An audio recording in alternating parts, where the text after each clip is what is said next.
Queridos irmãos e irmãs, louvado seja nosso Senhor Jesus Cristo. Seja louvado e nossa Mãe Maria Santíssima.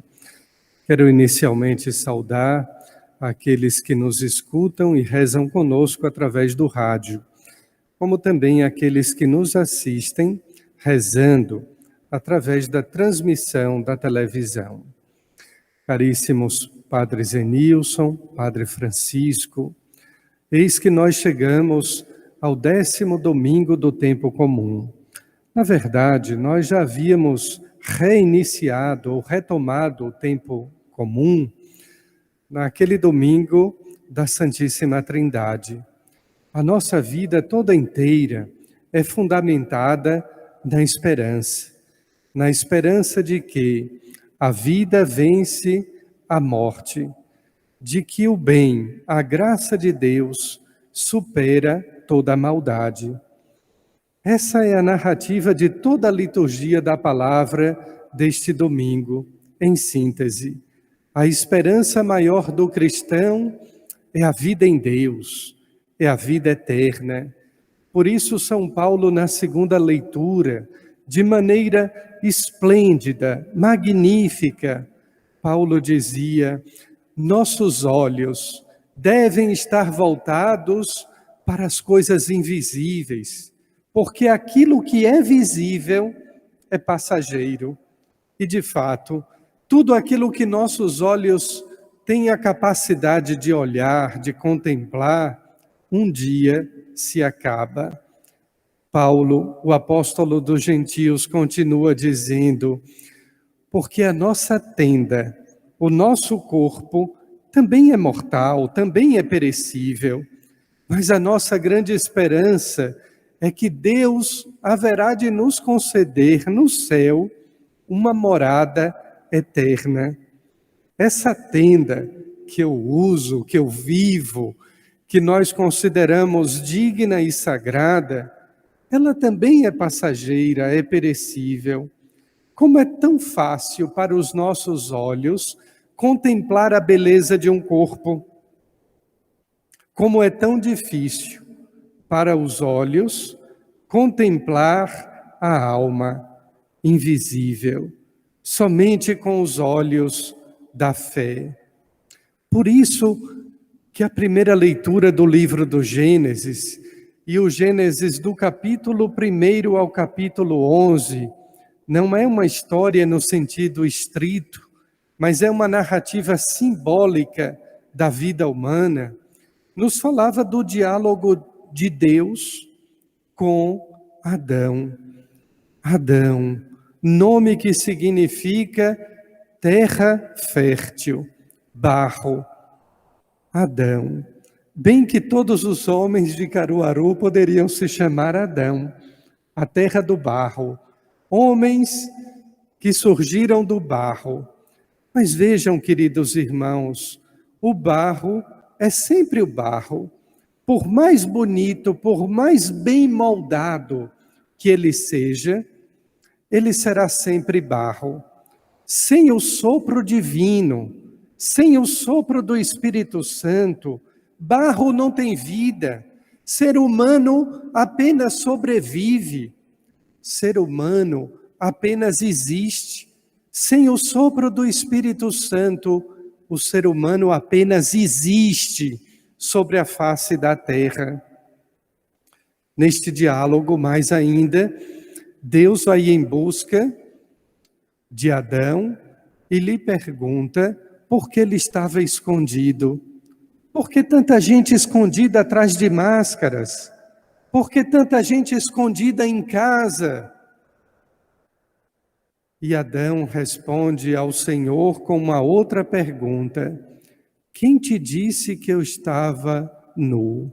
Onde estás, Adão? Onde está você, ser humano, apenas existindo, com vergonha da sua nudez, com vergonha da sua falta de Deus, com vergonha da sua falta de fé, escondido atrás de uma máscara? Quem te disse que eu estava nu? A pergunta de Deus é insistente para nós. Onde você está? Eu estou em Caruaru, na terra do barro. Mas o que adianta barro sem vida? O que adianta vida sem Deus? Mas é que a mulher me enganou. Geralmente aquelas pessoas que não se confessam, não confessam seus pecados, é porque não admitem seus erros. Vivem atrás de uma vergonha, vivem escondidos atrás da máscara do orgulho e por isso não se confessam, porque não admitem o seu pecado e não reconhecem a Deus como fonte de misericórdia. A insistência de Deus é para a misericórdia, é para o bem. A negação do ser humano é sempre para colocar a culpa em outra pessoa, fugindo das suas responsabilidades, fugindo de Deus e de si mesmo. Foi a mulher. A mulher, por sua vez, acusa a serpente. Até quando nós colocamos a culpa nas outras pessoas? A culpa agora de todo esse prejuízo é do vírus. Outros dizem a culpa é dos políticos. Mais tarde também dirão a culpa é dos cientistas. Foram eles que nos enganaram, porque essa tenda, este corpo, também possui prazo de validade. E não adianta o cientista dizer que nos fará eternos, imortais, porque o ser humano é finito. Essa é a base que nos dá a chave de leitura do Evangelho de hoje. Quando São Marcos narra uma contenda entre Jesus e os fariseus, a dualidade entre o bem e o mal, a luta constante entre o bem e o mal. Só que os fariseus desta vez foram longe demais. Assim como existe uma estratégia até hoje muito moderna de confundir o bem com o mal, de trocar os lugares para enganar e confundir as pessoas. É por Belzebu, é pelo príncipe dos demônios que ele expulsa os demônios. Queridos irmãos, em aramaico, Belzebu possui a tradução de Deus do esterco, que em nossa tradução portuguesa também tem outro sentido. Deus das moscas, mosca, esterco, excremento, faz parte daquilo que não presta, do que é jogado fora, do que é escondido. A acusação que eles colocaram sobre os ombros de Jesus era gravíssima. Nós dizemos que nosso Deus é o Deus da vida, e de fato, mais uma vez evocando Paulo na segunda leitura, nós cremos na ressurreição, nós esperamos uma vida que não tenha fim, uma vida que não se acabe, que não pereça.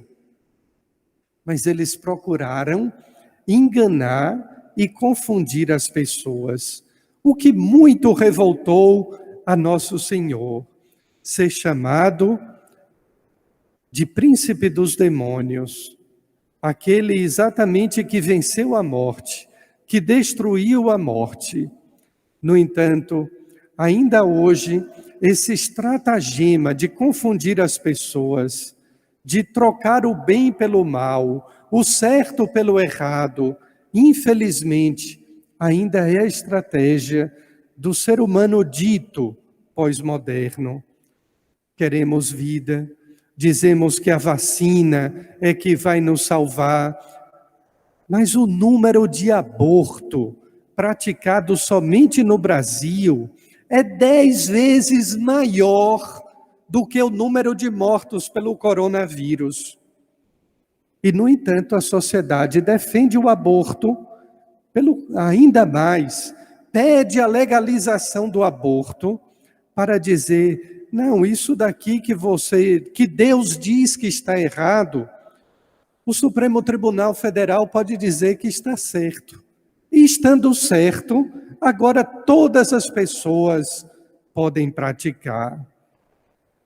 Quando Jesus responde aos fariseus, ele nos diz alguma coisa também muito séria e muito grave, ao afirmar que os pecados, as blasfêmias contra o Espírito Santo nunca serão perdoadas, nem nesta vida, nem na outra. É tão bom quando alguém nos diz, olha, isso é pecado, não faça. E mais ainda, nós queremos saber que tipo de pecado é imperdoável, que não possui perdão, nem aqui neste mundo, nem no outro. Certamente, Padre Zenilson, Padre Francisco, ouviram muitos penitentes, muitos fiéis, que angustiados nos perguntam, mas afinal, qual é este pecado contra o Espírito Santo que é imperdoável? São Marcos é quem responde isso de uma maneira muito clara ao nos dizer, é negar o Espírito Redentor, é negar a divindade de Cristo. É quando eu acredito nas palavras de Jesus porque são bonitas, é porque eu acredito na sua mensagem, é porque eu acredito que ele foi um herói, um espírito de luz, mas eu nego que Jesus é Filho de Deus, é Deus Filho. Esse pecado não tem perdão, porque automaticamente eu me nego a possibilidade de ser perdoado pelo Cristo da cruz, por aquele que na cruz redimiu a humanidade do seu pecado, nos lavou inteiramente dos nossos pecados e das nossas faltas. Negar a divindade de Cristo é negar a possibilidade de ser perdoado. Mais ainda, Jesus é depois interrompido em meio àquela multidão por sua mãe e seus irmãos, que na tradição hebraica, primos e parentes são chamados de irmãos. E Jesus vai fazer agora uma referência à igreja, à sua nova família, para dizer que muito mais importante do que vínculos sanguíneos, quantas pessoas têm vínculos de sangue e se odeiam? Quantas notícias tristes temos escutado de famílias que internamente se destroem? O que liga o ser humano não são os vínculos de sangue, são os vínculos da fé. Por isso é necessário que Deus reine em cada lar, em cada família. Jesus, ao apontar para Maria e seus parentes ou seus irmãos, está nos apontando para a igreja, ao dizer, minha mãe, meus irmãos, são aqueles que ouvem a palavra de Deus e a põem em prática. É a igreja, família do povo de Deus. De forma alguma, de maneira alguma, Jesus está desmerecendo Maria. Até porque nós podemos apenas lembrar 2 ou 3 episódios da vida de Maria que nos mostram o contrário, que nos apontam Nossa Senhora como modelo. Primeiro deles, no anúncio do anjo a Maria e na visita de Maria à sua prima Isabel. Fiz referência numa homilia passada, quando Isabel solenemente afirma, bem-aventurada, feliz és tu, Maria, porque acreditou que as promessas de Deus seriam feitas, seriam cumpridas. Ou aquela outra em que se dizia que Maria guardava a palavra de Deus no seu coração, meditava e observava. observava a tal ponto que aos pés da cruz estava Maria, senhora de si mesmo, a mulher que creu e por isso mesmo não desmaiou, sofreu, sim, teve as suas dores, como nossa padroeira nos aponta em seu coração. Mas a mulher que acreditou que as promessas do Pai, as promessas de Deus, seriam cumpridas até o fim. Queridos irmãos, não nos deixemos enganar pelo mundo. Aliás, a esse propósito, havia um santo que dizia: no dia em que a Igreja Católica se confundir com o mundo, se parecer tanto com o mundo, é porque o fim está próximo. Não nos deixemos enganar. Busquemos a ressurreição e a vida. Somos feitos do barro, do pó, e para o pó haveremos de retornar. Protejamos, cuidemos desta tenda que é o nosso corpo, mas creiamos na morada eterna, na vida em Deus que o ressuscitado nos assegura. E no meio dessa conflitualidade do mundo, entre o bem e o mal, não nos deixemos seduzir pelo Deus do esterco, do dinheiro, da mosca, que permanece sobre todas as coisas que são perecíveis e que apodrecem. Busquemos sim, de coração sincero, a Deus, na igreja, comunidade, família dos fiéis que ouvem a palavra de Deus, procuram a conversão para praticá-la a cada dia. Amém.